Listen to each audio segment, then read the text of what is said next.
One, I'm alive. I'm joined by Harry Uddoh. Thank you very much for coming on, buddy. Yeah, no, absolutely. I'm really excited to be here. And I'm excited to ask you all these questions, which I'm going to ask you on the spot. Like, I haven't actually, written them out or anything, but I want to just see how the conversation goes and, take it from there. I like it. Yeah. Yeah, I'm the same. I've actually had guests in the past who've, wanted, all the set questions before you right. And I'm like, I just talk and see what happens. So, I mean, in that sort of situation, do you have to, reassure them that, well, I'm not going to throw you off for any curveballs to make you look bad, kind of thing? Ask you about your troubled past or something. I think some people some of the guests that I've asked have kind of just very politely refused because they kind of like structure in their life, sort of thing. And then others are just like, oh, okay, we'll see where it goes. Yeah. And it's also a lot of people, a lot of the guests I have I know kind of in passing, or I might not, know them very well. So understandably they're kind of a bit cautious because you don't know what the person might ask you. Yeah. And which is fair, and especially a lot of people might not necessarily have listened to previous podcasts as well. So so wouldn't know how best to sort of approach. Yeah, they wouldn't know what my topics might be or what I might be talking about. Just some of the stuff I end up talking about goes in all sorts of mad directions. But often the good ones are like that. Sure. I mean, part of the reason, say, Rogan is so popular is, it can literally swing from one extreme to the other, right? Oh, for sure. I mean, it's having a conversation with people. I've touched on it in previous podcasts. I think it's something that's missing massively in people's lives. It's funny that to sit down and have a long form conversation with someone, it's almost easier to arrange a podcast with people than it is to right. It's let's go do that. And why do you think that is? So you say you think it's missing from people's lives? I think in some cultures it's a lot more normal. I know a friend actually put up a post recently about how he was in Italy and saw just a group of old men sitting outside, I think they were playing chess or just talking or whistling at the other old ladies, as Italian men are prone to do. But I think so many things in this country, your social life and your communication with people is kind of inextricably linked with booze. So to go and sit and have a conversation with someone, if you go on 2 p.m. to a pub, maybe you can do it for an hour or two, but if you're trying at night, you're not going to end up having much of a conversation, and even if you do, you're going to get a load of drink into you. It's not going to be very meaningful chats, or if it is, it'll be like, oh, I love you. Usual drunk, stupid carry on. Okay, that's interesting then. So, I mean, from that, where do you get this inclination to sit down and have long form conversations? From myself, it was straightforward in that a lot of the podcast guests that I've had on were either friends who I want to spend more time with, or people who I just found really interesting and wanted to talk to more. A good example would be Emmett. He's a kind of world-renowned movement coach, but like most things in Ireland, he's not really well known here, which is very odd. Right. Came back from a sellout tour all around the world, Hong Kong, Melbourne, all these crazy locations. Came back to Ireland, couldn't sell a workshop out. Wow. And for me to be able to just sit down and have a 2-hour conversation with him was just in itself brilliant, because he's just another guy to me. But it's also amazing to be able to sit down and chat to that guy. Yeah. If you wanted to, the only other easy way would be to do it in a workshop or something. You're gonna have to pay to go do it, which is fair because it's his living as well. But right. It's just a lot of those people who you really want to sit down and be like, let's chat about stuff. It can be really difficult to get people to do it these days. That's very interesting, because I do find that oftentimes when I want to have a conversation with someone, it kind of goes beyond, I guess, kind of normative talking points. Not everyone bites, right? Some people just kind of don't want anything to do with that. They're this is too much. But on a personal level, I find I really enjoy getting to share thoughts and ideas with other people when it's one to one. For sure. Right. I don't generally like being in groups. Well, that's kind of that's a very hard line statement. It's kind of I mean, I don't mind being in groups, but I mean in terms of having in-depth conversations, I think they are easier to get when you're one-on-one with someone. For sure. I mean, once a group gets over 3 or 4 people, it can get really awkward to have a conversation because someone will want to interject eventually. I'll tell you this thing. Yeah, Get absolutely. that point across. Like, Mm-hmm. it's not even rudeness from them. It's just like, they want to talk. Yeah, everyone wants a piece of, Yeah. I guess, the collective attention, which is understandable, which is why I prefer to have, Yeah. one-to-one conversations.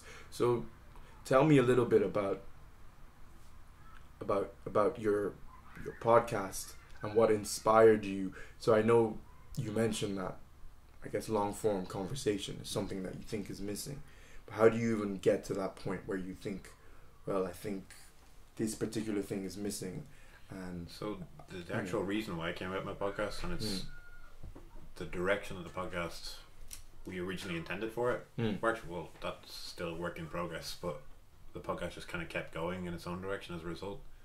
So, actually, you see on the back of my jumper there's Parkour Ireland. Parkour Ireland, yep. So, I think it's okay to say now, I'm part of, my group essentially are part of helping found Parkour Ireland, which will be like the governing body for Parkour in Ireland. So, okay, cool. we're working to get it recognised as an official sport. So we'd be the equivalent of like the Football Association of Ireland, but we'd be that for parkour. Very interesting. Very interesting. And the original intention was to interview all of the founding groups, because a lot of people in Ireland don't know that parkour has a history to it. Like, a lot of the guys I know have been training for 10, 15 plus years, and people think like, oh yeah, that's only like, past 3 or 4 years sort of thing that thing's sprung up or something. And it's like, no, there's a really rich, long history here. And a lot of those guys were training with the original founders of the discipline in France years and years ago. So I wanted to sit down and kind of chat to all those groups and see what got them into it and what kind of kept them in it. Because it's a really, when you're a kid, it's like, oh yeah, it's amazing, like, getting to go out and be a ninja and stuff. But yeah, when you start to become an adult, then it's like there's a lot of reasons to not do it. So I wanted to see what kind of pushed people to do it and what was their background and history. And I think we've done 6 of the 11 groups now. We just have a handful of other ones to try to get done. Okay. And once they're all done, and kind of once things are a little bit further along with Parkour Ireland, then we're going to push them all out. And yeah, it was okay. So you haven't launched? No, these are all still hidden in the back catalogue, which is great as well, because even one of the groups, some of the guys in it have like recently moved to New Zealand, so it's like there'd be no chance of doing right with those guys now as well. So that was our kind of rationale for it, and then we decided, well, screw it, like, I know some really interesting people who do some really interesting stuff, maybe chat to some of them. Actually, the first podcast I ever did was purely because I had a friend of mine staying with me who's essentially be a movement coach, but he teaches in the CrossFit gym and does all sorts of other stuff. David Eriksson, who's staying with me from Sweden. So I had him on, just because I was like, no, fuck it, why don't we just sit and have a chat, because you're here. And then we did, and then I was like, oh, I could get other people on and do the same thing. Right, so it's just kind of built on. Yeah, we just kind of kept developing it, and then I got this little recorder because I'd be going to workshops around the place, and you might be like, oh, that guy's really interesting. Maybe he's like half an hour chatting to me at the end of it. Yeah, that's kind of the ideas I got behind it. And then, I mean, originally it kind of started off with like fitnessy and moving people, and then we really started to branch out because there's a lot of really interesting people in this country. And I think, I've chatted to you about it in the past, that we have this really weird mentality in Ireland of like Irish stuff isn't good enough. And I think a lot of people don't realise that like we have some of the greatest people in the world in the country at numerous disciplines, but we don't give them credit for what they do. That's very interesting. And what do you think that stems from? So this is where you could go deep down the rabbit hole. So for me personally, what I think it comes from, and just kind of, it seems to be an attitude in this country with regards to a lot of our own history, is that we kind of have a weird, and no one kill me for saying this, but there's kind of a weird shame to being Irish. Not that we're like, oh, Irish people are terrible, but we're very self-deprecating people, and we kind of, you've definitely seen it that way. Yeah, I have. Yeah, we build our humor around that. And I think someone said to me before, it's like, if Australians and Irish, like, and maybe Scottish, if they aren't calling you a cunt, then you should be worried, because that's like their highest term of endearment. And it's, I think there is this kind of weird thing in Ireland of like, we're never good enough, and like the things that we do are never enough, and as a result we're always kind of shitting on people.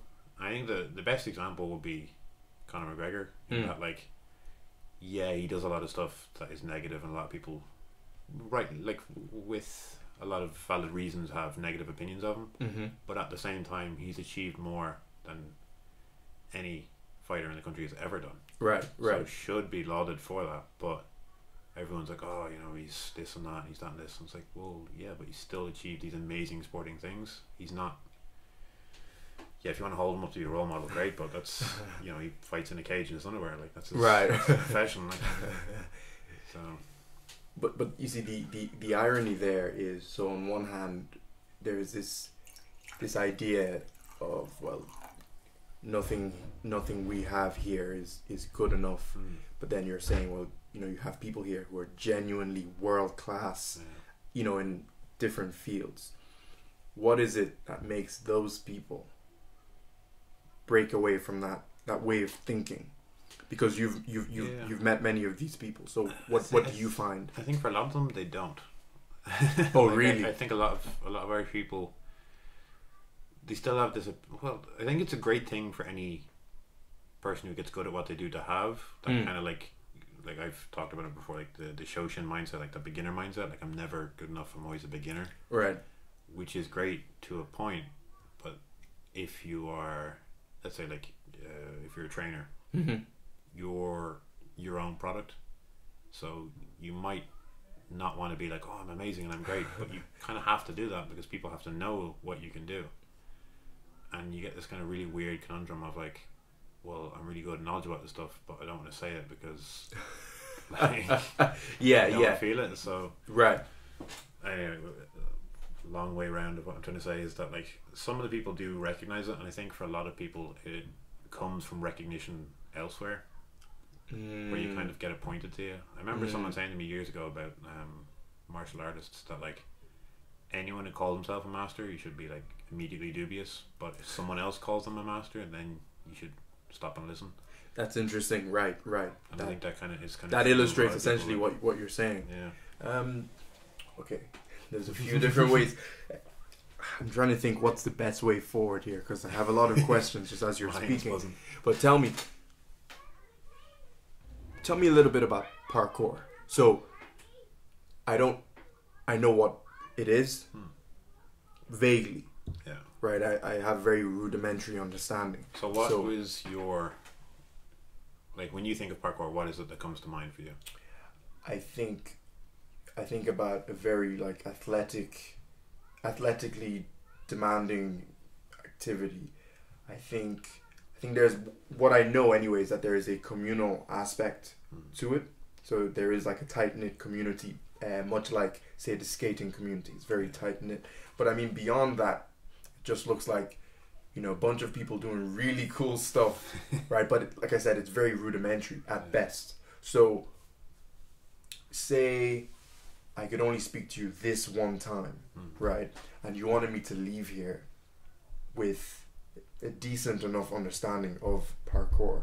Where would you start? So for anyone listening who may not even have that rudimentary understanding that I have, if you can call it that. I mean, I know barely anything. So I think the way that I kind of like to explain to people now, defining parkour is probably one of the most like divisive things that goes on within the community. That's why there's like 3 or 4 different names that people attribute to it. So you have parkour, free running, the art of displacement, lower art of displacement. That's very interesting. And loads of other kind of niche things for numerous different reasons. But I think like most things, it's kind of an individual interpretation of what it is, and to me it's quite an individual discipline, which is what kind of drew me to it. So the easiest way for people to kind of get a very quick 1-sentence summary of it will be, it's like urban gymnastics, but now that has loads of negative connotations for numerous reasons I don't want to get into, basically. But yeah, For anyone who knows what I'm talking about, fuck Fig. But aside from that, so parkour. A lot of people say like the classic line is it's the ability in an urban environment to get from A to B in a straight line. Interesting. But to me, like it's a term I hate, but you kind of have to put labels on things. Mm-hmm. I kind of got into like doing movement-y stuff and all that. And the one thing that I saw with it is that all of the skills that you do are kind of done in a vacuum. Like it's done in a gym, say. It's a big open space. There's no obstacles. There's no reason to get around it. Mm. So the simple example would be like, let's say you train for a muscle up. Why is a muscle up useful? Well, you go from hanging off something to being on top of it. Mm. Which, okay, you do that in a gym, you can pull off 10 of them, that's great, but what use is that? And then you say like, alright, well if I fall down a hole or I need to climb up over a wall, that's when it becomes useful. Mm. So then to me it was like, well, parkour does that stuff, so why didn't I try it?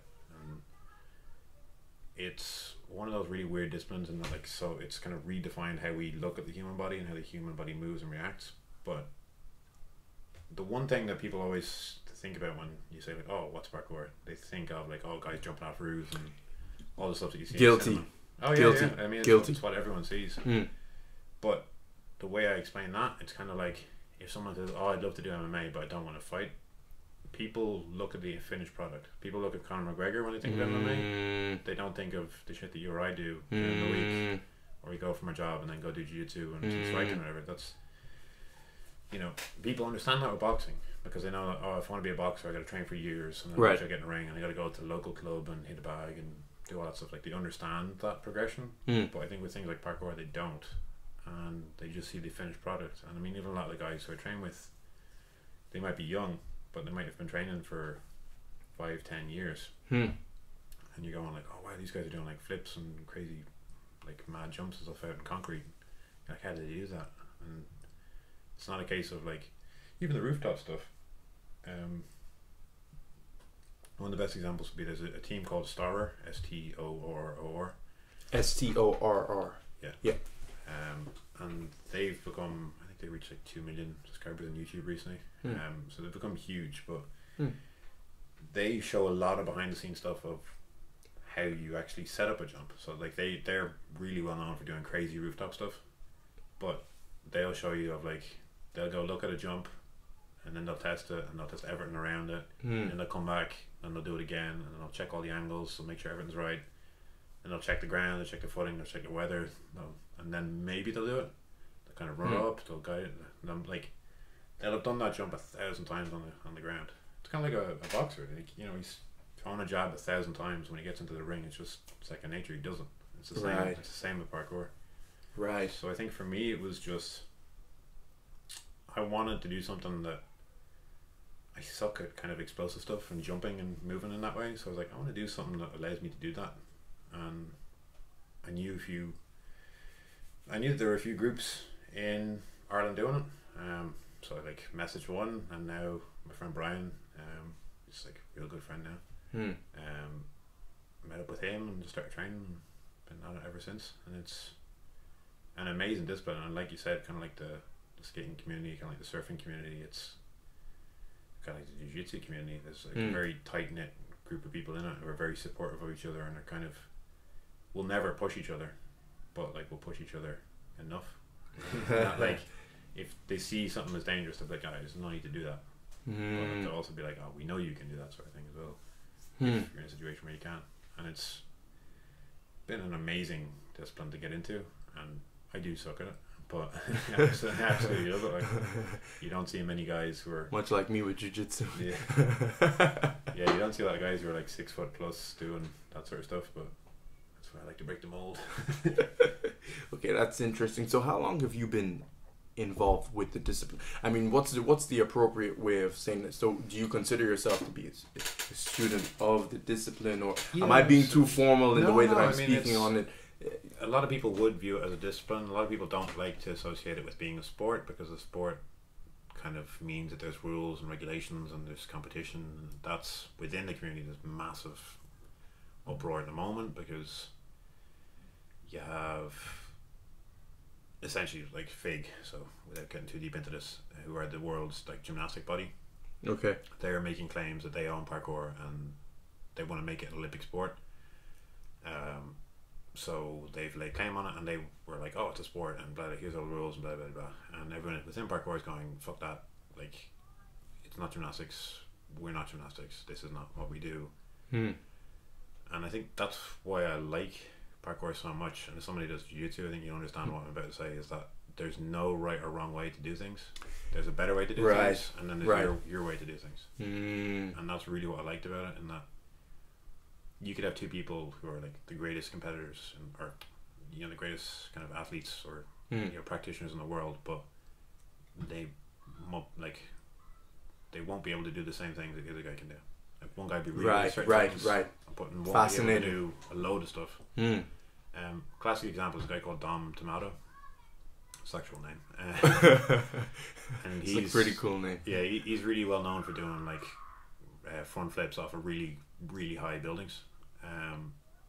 And yet there's certain techniques that he can't do that the guys would absolutely crush him on. And yet, like, what he does with those is like a very few people who can even come close to doing it. And it's kind of like your Marcelo Garcias, who are like super famous for like choking guys out. Right. It's like guys who get really good at certain disciplines. And that's kind of what I liked about it so much. And the community is just fucking brilliant. Like, it's just really great, nice people. Like. So this is very interesting for me, because I'm I guess I'm aware of it, but I just from listening to you speak, it's becoming very clear to me just the scope of the community itself and of the discipline. How long have you been training? Probably 3 years, maybe. So really not long. Like, I know some people would say like, oh, for X sport or whatever, that's a long time, but it's not. Like, a lot of the roadblocks that the discipline hits in this country is that like there's no.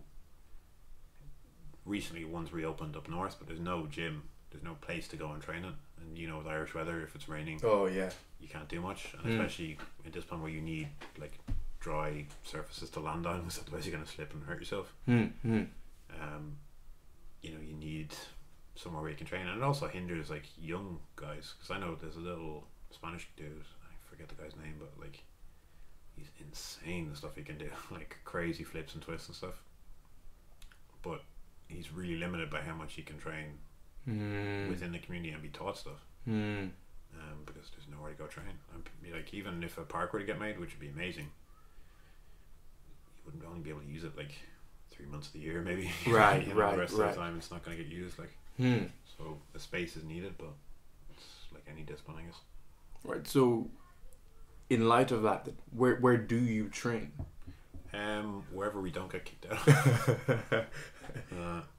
Give us an example, just for people listening. So probably like the most famous one within Dublin would be the Rock Garden in Stephen's Green. Okay. So the kind of the weird little like stepped layer rock thing is like right in the middle of it. Yes. Like really weird little architecture, but it's like for what we do is amazing. So you have all these different levels you can jump to. That's probably like the most famous example. But a lot of places just will kick you out. Which is like, I remember joking about to one of my friends about this, where like within the space of a day I went with one of my buddies and we're just walking around drinking coffee and training. I remember going to a park and being told, you're an adult, you can't play here, this park's not for adults. And then going to another place and them saying, this isn't a park, you can't play here. Right. I was like, well, where do we go? Like, I'm literally just jumping from a concrete thing to another concrete thing. Like, it's not going to do any damage, and I have health insurance, so if I do fuck myself up, you don't have to worry. And is that a prerequisite for training, or no, is that just not at all. I mean, like, I just have it because, I've got a lot of injuries over the years. But like within parkour, like, I mean, most groups will train people for free, and most people in the community will just show up and train whenever. Like, there's not really that's kind of one of the weird philosophical debates that goes on with that, of like, should we charge for like training people or shouldn't we, which then comes down to like, some people have insurances to pay, and if you have a gym, obviously you have rents to cover and staff to pay. so it becomes an interesting debate within the community. But it's growing massively, and it's continued to over the past few years, but which is super exciting to watch. But I think it's just waiting on the sidelines to get moving in this country, and I think it's really just, like I said, once you have a space for somewhere to do it, we'll really kind of kick things off. But yeah, like we train wherever we can. Obviously urban environments are nice for it, because that's kind of where it comes from. Is also what we kind of always, like, everyone within the community will joke about it, and for anyone who does listen to the parkour podcasts, you'll hear us say it a lot, where you develop like parkour vision. Okay. Where like you're walking around the city and you'll see architecture and be like, that is amazing. I can jump from that thing to that thing, I can climb that thing, I can do this over that.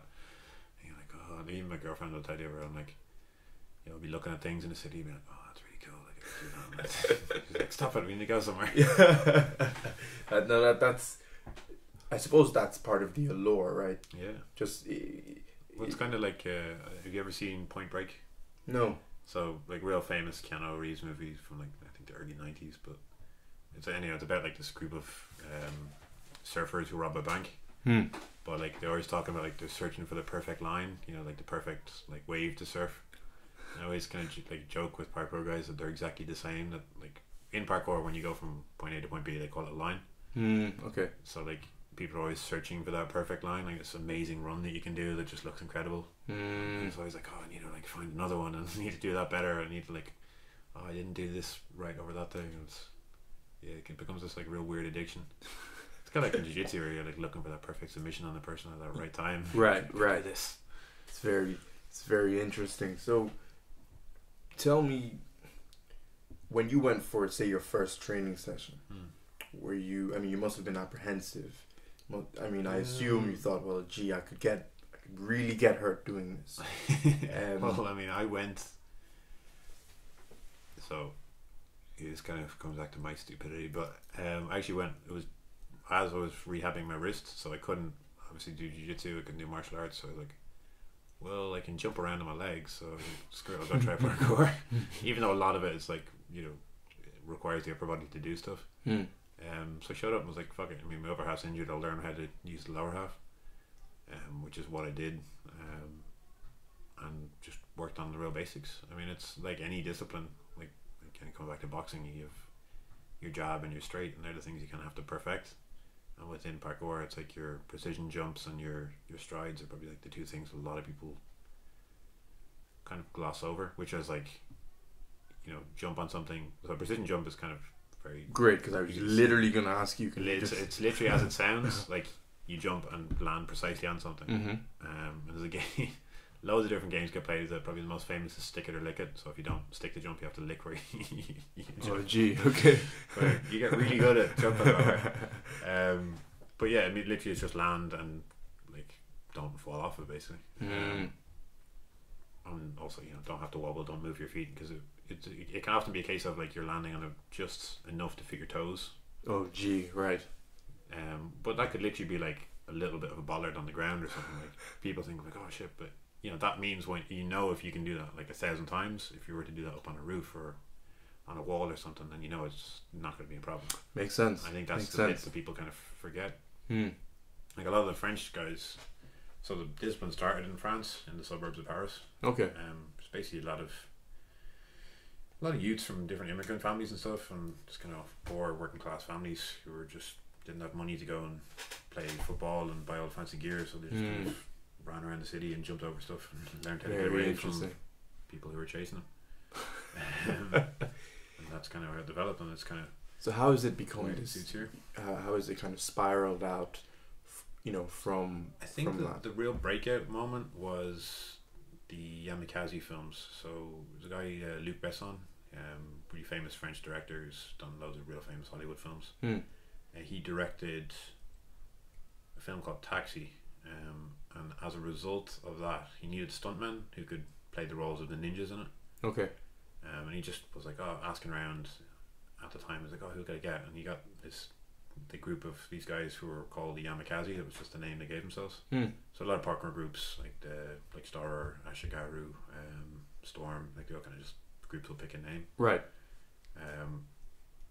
and his deal with those guys was, you make a film about us and we'll do all the stunts for you.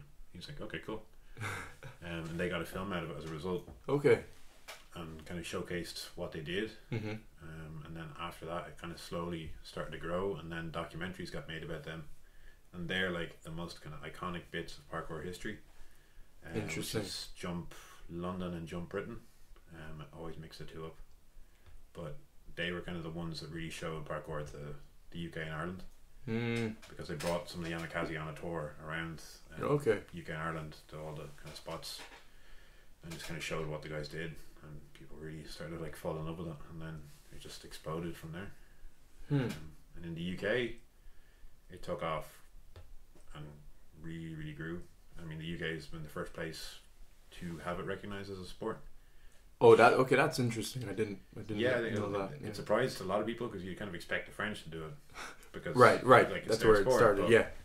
At the same time, it has those kind of negative connotations with like poor, working class families and stuff. So it's not really something. They were kind of like, just typical French stuff, and also like a lot of bureaucracy from what I've been told around it. That a lot of places kind of,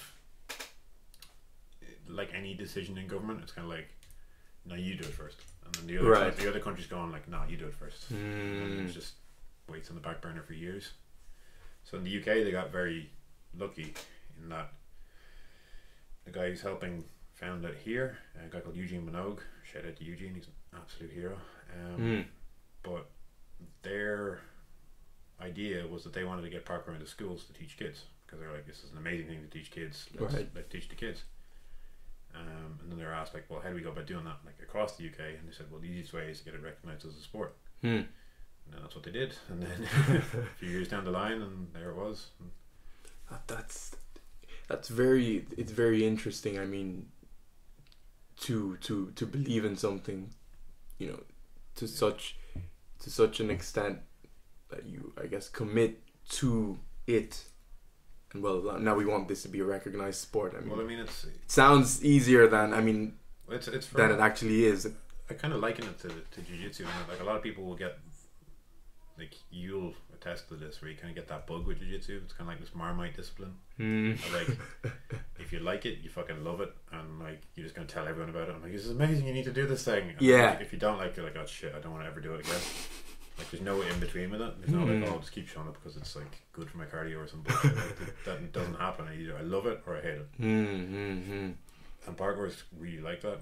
Like, the guy I did my level 1 teaching cert under, a guy called Dan Edwards, he was training in Japan full time, doing martial arts. I forget his discipline, but he got introduced to parkour while he's over there with some of the Japanese scene, which kind of shows you how spread around the world it's got. So it's pretty big in Japan? It's big all over, but it's big's a kind of relative word. It's just that the communities are so tight knit, right? That like for example, I had a friend of mine, Ryan, who was staying here with me. Now, literally, he became my friend. I just knew he was from the San Francisco parkour scene. He was like, I need somewhere to crash while I'm in Ireland, and I was like, yeah, come stay with me. And that's kind of what the community's like. I know a lot of guys. Friend Almo actually at the moment is doing like traveling all over Europe, and just seeing people. And actually, Ryan's, I think he's in Florence as of today, and he's staying with pretty much parkour people everywhere he goes. That's very, that's very interesting to me. You know, so I mean, that explains some of the allure. Yeah, and you get this real weird, like, community bond, because, like, for example, probably the most common question you'll get asked on parkour forums and pages in Ireland is like, where do we go train? Like, where are the good spots to train, guys? And it's like, when you're in the community, then they'll be like, oh, let me show you this thing. It's like, bring you down an alleyway and like, look at that. And you're like, oh wow, this is amazing. And it's kind of the same when you go to a new city. You're like, oh, where do I go train? Like, even I was in Amsterdam last year, and I sought out this like really famous spot, and it's called the Yellow Walls. But like, when you get to it, you're like, that's just a staircase. Like, there's nothing spectacular, but the things I've seen people doing it are like, it's world famous because of that. But you just walk past it in an instant and wouldn't notice it. I suppose it goes back to just that interpretation, right? Interpreting it through this lens, like, right? Oh. And you see it and you're like, oh, I kind of understand why this became so popular. Right. Yeah, and it's such a weird community bond as a result of it. Like, that's interesting. So Another question I have then is, say there's someone listening to this, right? They're getting really excited, like, oh, parkour, you know, I want to be part of this community, you know, I want to try a precision jump, and I want to put my body through that at some point. Is it a discipline that anyone could get involved with? The reason that I like parkour and disciplines like it, especially like a lot of people get surprised, and I've said it probably a dozen times on my podcast, but the reason I got into jiu-jitsu was watching Hideo Gracie roll when he was 92. I found the clip recently again, and I was like, yeah, why is 92 on this? Because he's destroying his sons, and like they were all, you know, like the Gracies they were all like MMA champs at the time. That's how I found this documentary, and like I was like, shit, that guy's 92, like he's wrecking these boys. I was like, that's what I want to do. And the thing with parkour, I mean, Sebastian Foucan, I think he's early 40s now, so he's like one of the original Yamakasi's, the original founders. Okay, guy's in incredible shape now. His training's changed, but he still does parkour to a really high level, at least in my opinion.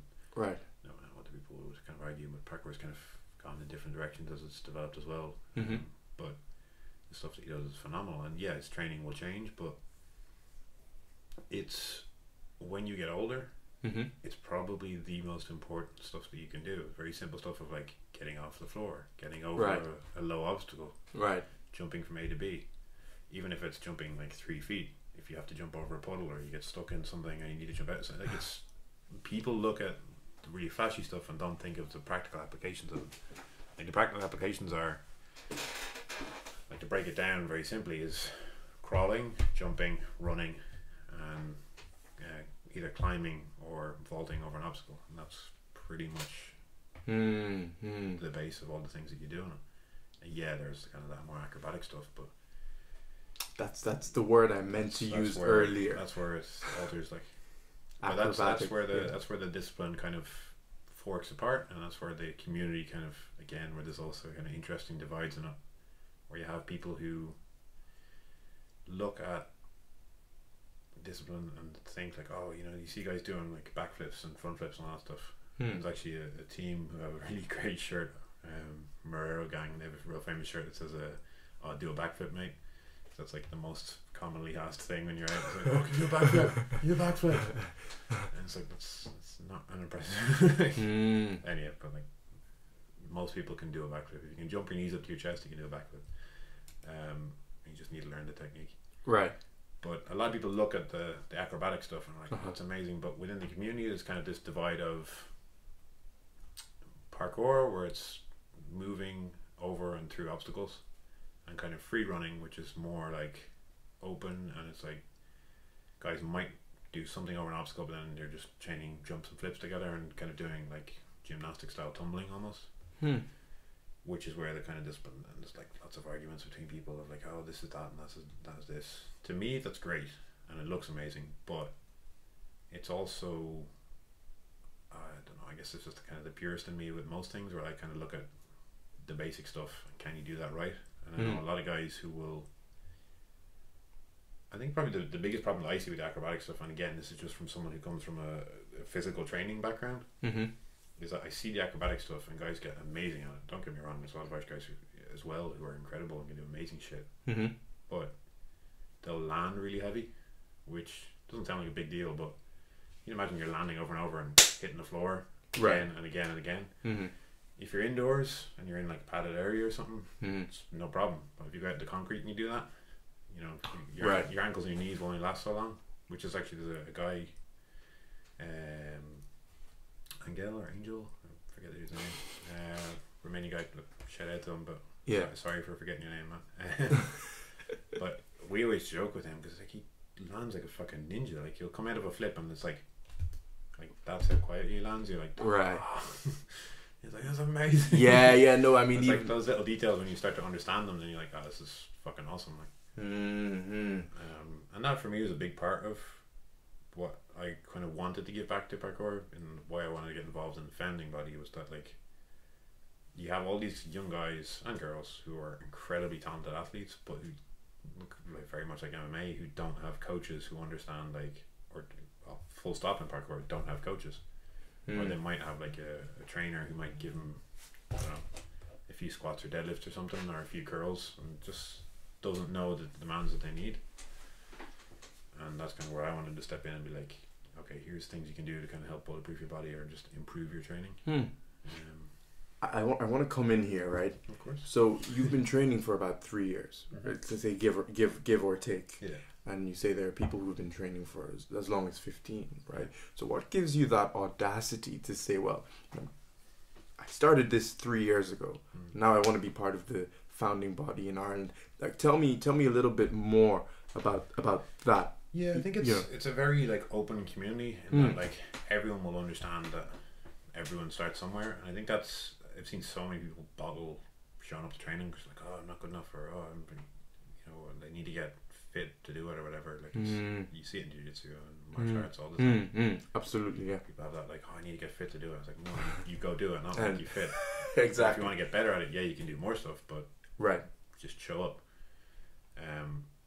And for me with the parkour stuff, I just wanted to help get it going, and I don't think anyone will protest me being involved, purely because I'm one of the, when you have a governing body that's mostly run by other parkour groups, amazing people, but not the most organized. So sometimes it helps to have someone you can get the adult hat on and be like, lads, we need to do this, we need to do this.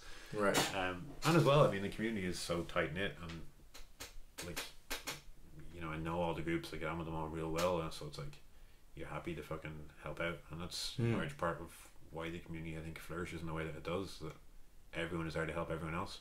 Right. And like, so I might not be able to give back, or like, let's say we're out training, I might not be able to give someone like the advice of, all right, here's how you land this jump properly, or here's how you do this flip or whatever. But I can go, oh, you have like a problem with your calf or your ankle or whatever, here's like an exercise that might help, or here's something else. Like, that's right. My way then to give back. And I think that's kind of the nice thing, that like everyone in the community is always trying to help, even if they don't really 100% know. They'll be like, oh, I think that guy knows, we'll ask him. Right. That there's still something about that that's interesting to me. So it's the underlying principle, which is, well, I'm going to do something, and you know what, I do want to give back, and I want to give back in a way that I feel, in a tangible way. I want to join the founding body, or be involved with the founding body. I want to be able to give people advice and tips. Where does that come from? Because I think that's just kind of has evolved within the discipline, in that like most people are, you're not necessarily self-taught, but you're taught by the people around you. You're taught by the community around you. So like, let's say you show up to training tomorrow, let's say there's a session on, there's not a teacher there. So it's not like if you go to martial art training, there's not a coach. Oh, interesting. Okay. So I just keep learning as we go. Yeah, right. so like sometimes there might be like a led training session, but even for like some of the kind of well-known groups, although what a lot of them would do is they'll do like a conditioning session, so that could be like push-ups, pull-ups, all that sort of carry on, usual kind of stuff that would be useful for them, and then they'll just kind of go and train and just kind of do what they want, because certain people are good at certain things, so certain people will just go off and be like, oh, I'll go balance on the rail, or I'll go jump over this thing, or I'll go do that thing. So there's no point in having one person being like, oh, you must do all these things. Now it does help, and there are places that will do that, but for the most part, right, you show up to a training session, it's the people around you. So if you're like, how do I do this thing, usually either someone will come over and be like, hey, I kind of see you struggling, like, do you want some advice, or else like you'll go and ask someone. So it's very much like a community driven discipline, because if you just like show up, and there are people who train on their own for sure, but you're gonna, most of the learning and training that you do will be from the people around you, like, and they'll be like, yeah, you see, you get better at this and that. So this idea then of giving back is quite clearly embedded within the community. For sure. So is that something you adopted, or do you think No, I think you have your own personal inclinations and there's that alignment? Oh, for sure. I think it's something that I like about it, and I think it's something that I've seen within jiu-jitsu and that as well, which is something that I really like. And that, like, jiu-jitsu is one of the few fighting disciplines where you catch someone with something, and normally, not always, but normally, people will tell you like, here's how I did it, which in other disciplines, I've seen people won't do that, where it's like, oh, I got you. And it's Yeah, right. like, oh, how'd you do that? It's like, nah, I just did it. Whereas in jiu-jitsu, it's like, oh, magic. you know, you put your hand out there, or you did this, or you turned the wrong way. Yeah, like, oh, thank you, man. Like, I was getting caught with that for ages. Absolutely. And I mean, on that last point, it's something that when I started training in jiu-jitsu, it was very striking to me. You know, training with yourself and, you know, the others over at Phantom. It's just the willingness. There's like a genuine willingness to help you, which for me was just fantastic. Because it's funny in that, like, I've trained in 2 or 3 different clubs from like when they've opened the doors, sort of thing. So like Phantom, now maybe like I think a year or 2 after it opened, but like the jiu-jitsu team was still very new. SPG and 1 or 2 other places. The SPG City Centre, not the main one. And the one thing that like I've always said to people is that, like, if you want to get good at jiu-jitsu in a new gym, it'll take at least 2 years before you can get good. And what I mean by that is it takes 2 years for the team to get good. The people who always show up, they're the ones who'll make you good. Right. It doesn't matter how good That your makes coach sense. is, because you're not going to roll with your coach every single day. That makes sense. And even if you do, you'll get good at fighting against your coach or defending yourself against your coach. You're not going to be able to beat him or whatever, but you'll understand him. So you need like a group of people to push you, and you know, you need that community then to grow. Because if you don't have it, then like if you shut up and everyone else is on your same level and you were sparring, you'd all be making the same mistakes. No one would be there to point it out. Right. And I think that's like a really nice thing within those communities, that they're just like, oh yeah, here's how you get better at this stuff. yeah, and I mean it's certainly very encouraging. Yeah, you know, because you walk into say your first jiu-jitsu class and you're thinking, Jesus, there's so much going on, you know, and then you start to ask yourself, well, am I going to look stupid when I do this or do that? But then when the people who are, you know, a lot more advanced than you are, a lot more competent, they make you feel like, oh no, it's okay to not know that. Here's how you fix that. That's why I've done so many disciplines like that. And like I always say to people, yes, you will suck. Right. Just don't worry about it. Like, you're going to be shit at anything when you first start it. If you or I picked up a music instrument that we've never played, we're not going to be good at it. Like, give us a year or two. Yeah, we probably will be if we keep at it. Yeah, 100%. It's the same with any discipline. I think a lot of people are like, oh, I'll be terrible at it. It's like, that's the point. Like, you're learning a skill. Right. You're not going to like excel at it straight away. Like. So I'm just going to come in here. So can you break that down? How you approach learning something new? Like just your own personal principle. My own personal ideas that I have with it is find someone who knows what you're talking about. Find someone who is a good teacher, and that is probably the most difficult thing you'll do. And what I mean by that is, I've learned a lot of disciplines and from loads of those different teachers, and there's a very big difference between a great practitioner and a great teacher. Makes sense. The example I tend to give, because it's very clear and people will understand that. Would you want to learn from Mike Tyson, or would you want to learn from Custom Ada? Mike Tyson will box the head off you. Right. You'll know not to get hit in the face, because Amado will teach you how to hit him back. You know, that's, you want the coach, you don't want the practitioner, because the practitioner, it's muscle memory. He goes and does it. I remember asking a guy a while back, like, I think it was something like boxing combination or something, but I just remember like asking him how do you do it, and he's just like, I just do it. There's no like, oh, here's how. Right. It's just to him, I've always done it. This is how I do it. So yeah, I find someone who can do it. I find what it is I want to do. I set like an attainable goal, or at least figure out what an attainable goal is, and then I just accept I'm going to suck at it and just do the hard work. I think the one thing people really ignore, which is a term that was given me through the one of the groups I train with and teach with, is embrace the suck. Just embrace the fact that you're going to suck. Right. You're going to eventually get better, but for most of it, it will suck. Like a really famous one, and it's actually again, come back to Emmett. He's after releasing online program today on how to get a one-arm handstand, and most interesting. people will view that as a skill and go like, "That's fucking insane! Like, how would you ever do that? That's like Right. crazy circus stuff." It's not. I know a few people who have them, and I know a few people who trained them and achieved them. Pretty much all of them will universally tell you the reason most people don't get it is because it's really fucking boring. It's just repetitive stuff over and over, and you just have to do it. That's very interesting, because I remember, it just reminds me of this one time I was listening to Jordan Peterson. Don't know if you're familiar with him, but he was saying that you want to get the mundane things right. So what do you do when you wake up?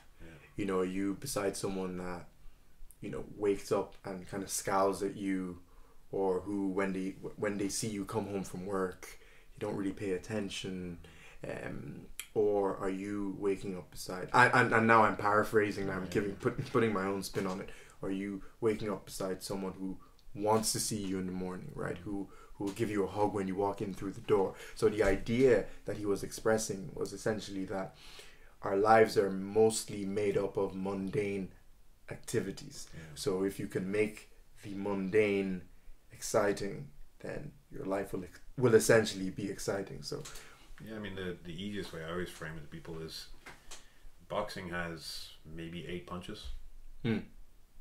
Within 30 minutes I could teach you all those and show you how to throw them in a very respectable way. Does that mean you're going to be a world champion? No, certainly not. No. So it's 8 techniques. Right. Why can't you? It's super easy. You know, and you say to people like, what? But the thing is, there's so much to it. I mean, like a jab, you flick out your lead hand, punch someone, and you pull it back. It's not a complex movement, but it is. It's the most simple and mundane things, like you're saying, they can be the really challenging and exciting things to learn. And I think that's, in a lot of disciplines, it's one thing that I've seen, that a lot of people will ignore really basic stuff because they want to do the flashy stuff. I think that's kind of a symptom of modern living. But like the precision in parkour, a lot of people, I've seen people who can do incredible flips and stuff, but their precisions suck. And that's probably the most useful technique, arguably. It's kind of like a jab in boxing. Like, so there are boxers whose their jab absolutely sucks, but it's arguably the most important technique. And it's I think like any discipline, once you get really good at those real basic skills, everything else will flourish from there. Makes sense. And I just think a lot of people aren't willing to just embrace the mundane, like, monotony of having to learn that skill and perfect it. And as this is just as a philosophical exercise, why do you think that is? So it's boring. It's right. It would not be in facetious or anything. I think it is the kind of the honest answer. I think a lot of people don't like to be bored. And with a lot of the disciplines that you do, you're gonna have to do boring shit and just drill it into your head. Right. And I think a lot of people don't, at least something that was kind of taught to me over the recent years, is that a lot of people, when they're learning a skill, they'll focus on the technique of it rather than the principles of it. And what I mean by that is, let's take I'm talking about the jab. Let's take the jab. Like, what does the jab do? Well, it punches someone in the face. Okay, we all know that. But what else does it do? It keeps the opponent away from you. Okay, when we understand that, then we understand how we use the jab. So you go like, all right, well, that's used to keep him away. Why is it used to keep him away? Because it's the longest thing you can throw. Oh, that makes sense. Then you go, oh, well, how will we use that in a fight or a match then? Oh, well, you use that to keep him away, and then why would you keep him away? Because you don't want to get hit by him. Okay, right. And like, once you understand the principle of things, then you understand how to apply it. And I think a lot of people, when they're taught things, it's just like, oh, just do this. Right. You're not being told, like, here's why this is the thing you need to learn. Like within jiu-jitsu, I've seen it a lot where you go into a gym and it's just like, do this technique.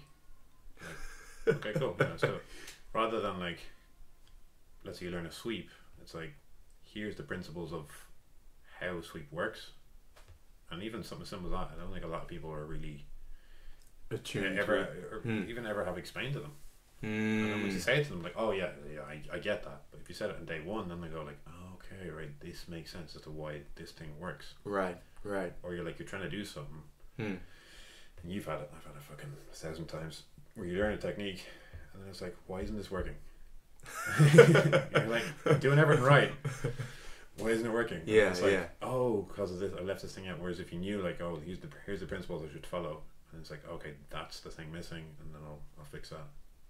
I think it's just, I think a lot of people, and I think that's why I've pushed into learning so many mad and odd disciplines, is that a lot of people when they reach adulthood don't want to learn anymore.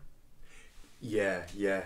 Because I think through school people are sickened by learning, and they associate learning with mundane, boring, shitty school. And yeah, I get some people love school, and some people it can be greatest time of their life or whatever, but for most it's shit and they don't like it. That's just the truth. And yeah, you know, I'm sure you had some good teachers and I had some good ones, but for the most part they're just doing a job. And when you reach adulthood, then it's like, well, I don't have to learn stuff anymore. And maybe like you learn to drive, or you learn like 1 or 2 skills, whatever. Yeah, functional stuff. Yeah, and it's kind of viewed that way rather than like, I mean, jiu-jitsu is essentially you're play fighting with people. Yeah. Like, yes, you are trying to choke them, but you're not trying to actually hurt them. So essentially, it's play fighting. It's like what 2 kids will do. You know, you have 2 6-year-olds and they're rolling around wrestling each other on the ground. They're not trying to kill each other. It's not a legitimate fight. They're play fighting. But if one gets hurt, the other one will stop. It's the exact same with jiu-jitsu. It's a beautiful paradox. It's the thing. I mean, like I've said it to a lot of people on this podcast, and it's kind of why I got into parkour, is why I got into so many disciplines that I do, is because adults don't play. And I know it's that really old quote that gets thrown around all the time now of like, you know, you don't get you don't stop playing because you get old because you stop playing. And I know a lot of people will kind of go like, oh yeah, whatever, but it's true. I think a lot of people aren't willing to open up and just kind of enjoy themselves with things, and understand that like you can play but in a serious fashion. Yeah. And I mean that's very hard to get across to people, but like especially when I'm training people, it's the point you try to get across, but a lot of people don't want to hear it. And I'm kind of conscious of the time here, but I have like a million million questions in my head. Tell me a little bit more about, you know, the work you do with, you know, movement as a wider concept. I'm cognizant not to use so I mean a reductionist label. Yeah, I know. Yeah. I'm the same. It gets awkward. So yeah, like I mean, a lot of the stuff that I do, people kind of go like, oh, what is it and how does it work? And so for me, I do what a lot of trainers should do, but what a lot of trainers don't do, is that I treat everyone on a very individual basis. So for example, one of the guys who I started working with recently is an actor, so he has very specific needs for the things he needs to do. And I've worked with fighters in the past. I'm working with one currently, very different sets of needs than what they have, versus I had one guy I trained a while back who was literally just wanted to be able to squat down on the floor to play with his kids. That was it. It was always the only thing he came to me for. So if I get him, I don't need to get him doing what the fighter's doing. I don't need to get him doing what the actor's doing. Like, they have a specific set of needs. So for me, it's kind of to understand those principles, understand like what is it those people need, and what are the things that will help them move better, basically. This is very fascinating. So how do you decide, well, this is something that I want to help other people do better? Like, what was your own personal journey with that? Because you don't just get to that point. Real simple, I guess. Well, for me, it's simple. I've always been a tall, lanky, and awkward kid, and never really moved well. And it wasn't until I hit my early 20s where I started miserable in school, miserable in college, doing a course that I was just doing it because I was hoping I'd get a job at the end of it. Tell me what I was doing computer science. Okay. So I have a bachelor's degree in computer science, but it was miserable. And it's also one of those things where like I point to and go like, here's why when you're studying you need physical discipline in your life, because I went from, over the course of 1 year when I started jiu-jitsu and MMA, which was my second year of college. So over that space of that year into the next year, I went from kind of average of C's and D grades to A's and B's. Interesting. Because I wasn't mind-numbingly bored. And I wasn't frustrated with schooling when I had a purpose to get up. It wasn't like, oh, I just got to go to fucking college. I was also commuting every day, so I had 3 hours on a bus every day plus my college days. So most days were like 6:30 to 7:30. Like I'd get up and leave and go and be home. And so I did that, and then I was like, started jiu-jitsu. Kind of like yourself, you understand that like I don't like, maybe I need to move a little bit better, or I'm a bit stiff here, or like the big thing for me was actually that our gym used to do over 80 kilos and under 80 kilos. Okay. I was 81 kilos at the time. So I'd always get paired with Big Dave, who we train with. Yeah. So he was started with me as well. Okay. And you imagine me at 81 kilos and him at like 120 something, and he'd literally like sit up with me on him, and I'd be like, I can't do anything. So I was like, I need to learn how to like move my body better and get stronger. And then, and how many years ago was this? Just to give me context. 7 years. Okay. 7 or 8 that gives years. me that makes me very hopeful. Yeah. About 7 or 8 years. So it would have been 19 or 20. So yeah, it's like 7, 8, 9, something like that. And it was, then I kind of started exploring other disciplines, and I realized like, oh, I live in Dublin now, so all these things I'd wanted to do from when I was a kid, and I was like, I can go and try these. So I tried capoeira, I tried all these other things. Like I could never do a cartwheel as a kid. I could never do one. I got my first cartwheel at the age of like 22 or 3. And like, I know a lot of people are like, okay, but to me I was like, I fucking just did a cartwheel. Like I've never been able to do this thing.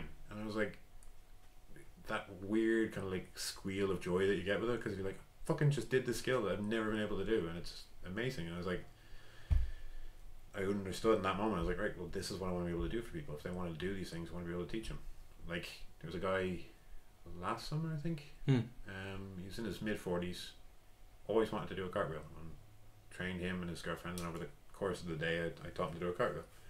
And he didn't say it to me, but later his girlfriend was like, he's always wanted to do one, he's never been able to do one, and he was super excited that he was able to do it. And I was like, that's the shit I live for. And it's not, I don't want to be able to do these crazy, like if someone wants to get, I'll do the easiest way to explain this. Teaching a high level athlete is easier than it is to teach someone at a lower level, but teaching someone at a lower level is far more rewarding. What I mean is, the high level athlete, you just got to tell them, go do this, and they'll go do it. Someone at the bottom, you've got to explain how, why, what's the benefit. It's kind of like, I remember trying to explain, well, I'm going to chat with a friend of mine before, and we're talking about like, how do you explain the benefits of eating healthy to someone who's never eaten healthy? It's like explaining a painting to a blind person. Like they have no frame of reference for what you're saying, so it's like, how do I say this is why this is good?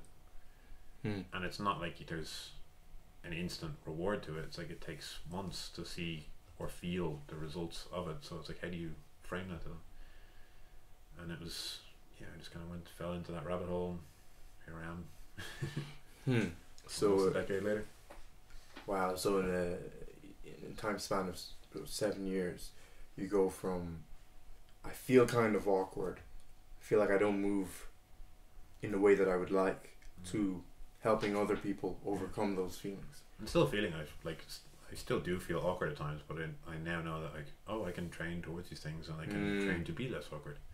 And I know that I do certain things that people look at it and go like, that's insane, like how do you do that thing? I was like, I just trained and worked my ass off for it. Like the classic one is like the flexibility stuff, because people see me as like a guy who's almost 6.5 feet and I can like doing front splits or whatever. People are like, what the fuck? Like, you must have always been flexible. It's like, no, when I started I could barely touch my knees, and I just worked my ass off to get flexible, and that was it. I think that's getting hounded. Yeah, I am indeed. I don't want it to mess up the flow. I literally have to catch a train in like 40 minutes. But that's, I really want to probe further though, because where do you see yourself going with your teaching and training? I mean, if you were to extrapolate Well, over I the think course for of me, another? it's just like the training will never stop. Like I'll always be learning things and messing with things. And with what I like about the training that I'm doing now is like I don't know where my training will go. You know, like I injured my wrist and I started learning. I recently started with a guy, Daniel Illiard, who's a circus performer. Because I love doing handstands, but I broke my wrist, couldn't do handstands for a year and a bit. So I started learning headstands and trying to get good at headstands, and then I found a coach because I was like, well, I've spent all this time on these, so maybe I'll learn how to do a freestanding headstand, and that's why I have headstand donuts here on the table. Two there, because it was like, oh fuck it, I spent all this time, I may as well learn how to get good at these skills. As for like teaching other people, what I would like is there's a place in London called the Chain Store, which is essentially like, imagine you had like a parkour gym and a CrossFit gym. You just like smash the two into each other. That's what those guys have. So if I had that plus like an area with some padded floors for martial arts to be done in, I'd be happy then. Even just listening to you describe that gets me very very excited indeed. So you obviously are really, really, really passionate about this stuff. Like it literally comes across, right? For someone who would like to train with you, you know, in terms of your the stuff you do with movement, what's the best way to get in to make that happen? Do you only have like selective? Are you selective, you know, with the people you train? I only have one condition, which is very straightforward, and it's one I know a lot of people always ask. I want someone who wants to train. That's it.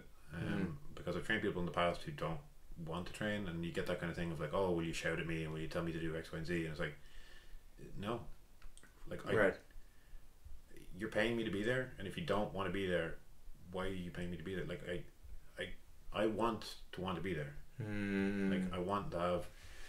If you're training, it's like if you're doing martial arts or something, you want to like show up and know you're gonna have fun, and know that you're gonna like have fun with that person, and yeah, that might be very seriously trained towards the goal or whatever, but it's like, if they don't want to train, then why are you there? And that's the only condition I have. Okay, so one thing that's prevalent, I suppose, with, you know, these different teachers in different disciplines is people they start down a certain path, and you know, they develop this expertise. And actually, you and I have had this conversation a few months ago. They develop this expertise and they're obviously passionate about it, which drives them to continue to learn and try new things. And then they attain this level of expertise, and it becomes very, very, very expensive then to train with them. So how do you, what's your stance on that? I mean, I know because we've had this conversation, but I know there's like some, especially within the movement world, there's some very famous examples of this. Never name anyone's name because people are, you know, unless I know someone personally and I can vouch for them and say that guy's a dick or he's not, then I just won't bother. But it's supply and demand. Yes, if you want to train with someone who is world class, it's going to cost you more. But if you say something like, I want this to be accessible to everyone, then you need to be able to do it in a way where at least a portion of what you can do is accessible to everyone. So I had a good conversation with a coach friend of mine recently where he was thinking of doing a training PDF to put out online of like I think it was mobility or something like that. And he just said like, oh, how do I stop people pirating it? I said to him, you don't. You want people to pirate it. And he was like, what? And it kind of made the point of like, nowadays that's a flyer. That's your internet flyer, and people will look at that and just pirate it and go like, oh, this is really good. I should go train with this guy. So yes, the best training you'll ever do is with someone in person, but if you want to make certain things accessible, if you want to share your knowledge, there's no reason why you can't. And I have I think Emmett Lewis coined this term of open source movement. You shouldn't keep things behind a wall, and you shouldn't keep a thing of bullshit there, because I can tell someone the path to any technique that I'm familiar with, and I will happily do it, and if anyone contacts me, I'll do it for free. It's no problem. But the individual requirements that a person needs are very different. Like certain people will respond to certain things differently. Certain people will excel at certain things, and that's just how the world works. But people also don't like to think that like their physical training is an individual pursuit. But as someone who does jiu-jitsu, you'll very well understand that like techniques that work for a little dude will not work for you because you're a tall guy. Like it's just when you frame it that way, people understand. Oh, that's very simple. But then you frame it in the context of their training, and they're like, oh yeah, but just want to do what that guy does. But such is the world. That's very interesting, man. You know what? I have so many questions, but we're kind of constrained here by time. I'd love to do a second. Of course, I'd be happy to do a second interview because actually talk about you a bit more. Yeah. No, but this is what I like. I like hearing from the other person. Sure. It's just fascinating. And as I'm listening to you speak, I'm just thinking about more and more ways to other avenues that we could potentially go down. This one's actually been kind of entertaining for me because most of my podcasts I'm probing people for information, trying to get them to talk. It's kind of like what you're doing really well is leading a conversation. I think like a lot of people ask me about the podcast, and you're like, there's a real skill to talking enough and also knowing when to shut up. Yeah. You kind of want to guide a conversation, but then you don't want to talk over someone, so you're like, and that thing? Yeah, go on. Yeah. No, absolutely. Like for me, it's something that I'm really passionate about, which is being able to just sit down and talk to people. Yeah, and not to sound sinister or anything, but to get into someone's head, like how what motivates someone. Yeah, and how is it that you see things? Is there a way that you can make me understand that? And is there anything that I can learn from the way that you see things? I find that exchange very, very powerful. So for sure. Thanks for doing this. It's been very, very interesting for me, and we'll do it again because I have more things to ask. But yeah, man, lots of stuff. Appreciate it. Where can people find you? Oh yeah, so you can find me if you want to listen to me. Probe other people and make them uncomfortable. You can check out my website. So www.thinkeroohtalks.com. So it's thinkerooh talks.com. Thinkeroo Talks on Instagram and Facebook. We don't have a Twitter because it's awkward. Yeah, I'm just not really inclined to. For now, doesn't mean it won't change in a few months. But yeah, if you're even remotely interested, take a look at the website. We're on iTunes, Spotify. Check out his podcast. Yeah. Check out my podcast. that's the important one to remember. Yeah, that's the important one. Just on iTunes, Spotify, Google Podcasts, pretty much anywhere you can get podcasts. Nice. I'll put plenty of links in the description of this. Yeah, man, I appreciate it. So I'm essentially speaking to people like Nathan, people who I find to be interesting and inspiring, and I'm just trying to see, what can I learn from these really inspiring people who I would call high performers, but high performers never refer to themselves as high performers. But yeah, guys, that's really it. If you want to find out more, I'd really, really, really, really appreciate it. For sure. Yeah, definitely do. Thanks a million, man. Absolutely. We'll do this again.